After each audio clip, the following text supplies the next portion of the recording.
Hi, welcome to my presentation. I'll be walking you through what it would look like if I decided to run for U.S. House of Representatives. And then I'll be talking about what office I would like to go into, the qualifications that are required, how I'll get my name on the ballot, and how I'll work with political parties, interest groups, and PACs during a campaign.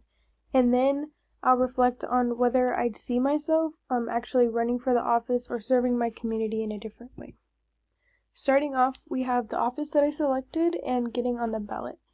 I chose the U.S. House of Representatives because it's a powerful yet accessible entry point into national politics.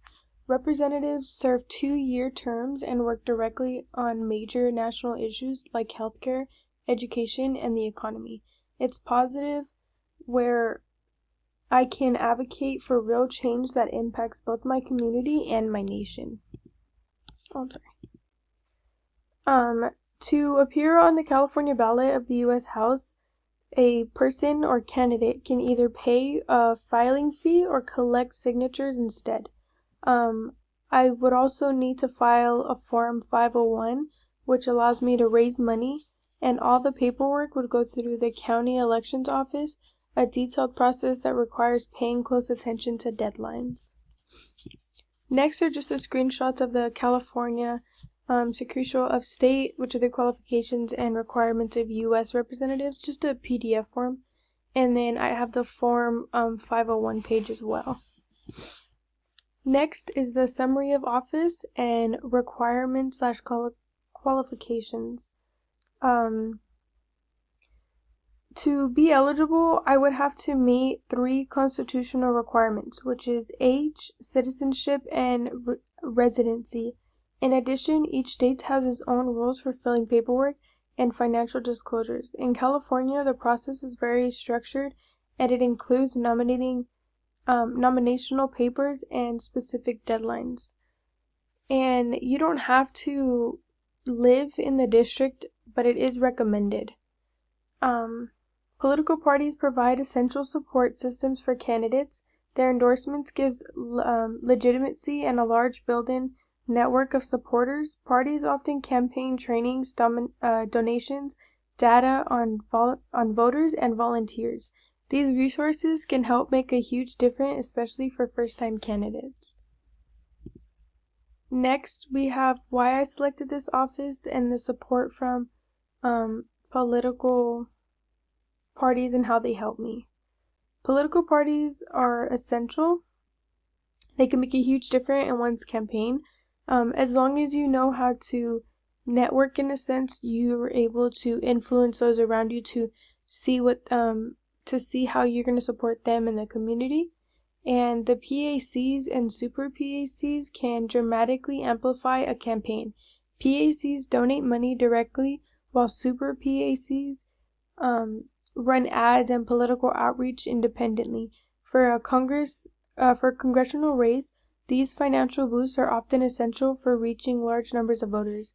So in order to get the endorsements and the voters that you need, you would have to branch out and get that help from those the PACs. Which groups would help me support and campaign strategy? So campaign strategy, I would center on being accessible, transparent, and grounded in community needs. So being there whenever they have an issue and being there to support and provide the support that I can do to help them. I would also prioritize genuine connection over political polish. So I would get to know my communities and be in them. I'd hold town halls or knocks on the doors and use social media to reach out to young voters, and voters want to feel heard and represented. That would be my campaign foundation, just because I know that as a voter, you're not really connecting with anybody, so you do want to be a part of what they're doing and being able to make that change. So it's not easier in a sense, but it'll be helpful to make those connections even with the younger voters or the first-time voters. Next, I have why would voters vote for me? I believe voters would respond to a candidate who is genuine and active in the community and focuses on real-life issues rather than political games. My connection to the community, along with back support from the trusted organizations, would help voters feel confident that I would represent them honestly. Because we're not doing it just from the political view, but we're also doing it to help the community and to better the community as a whole. In conclusion, after researching this process, I can honestly say I might consider running for office someday, but only if I felt truly called to serve. I care deeply about my community,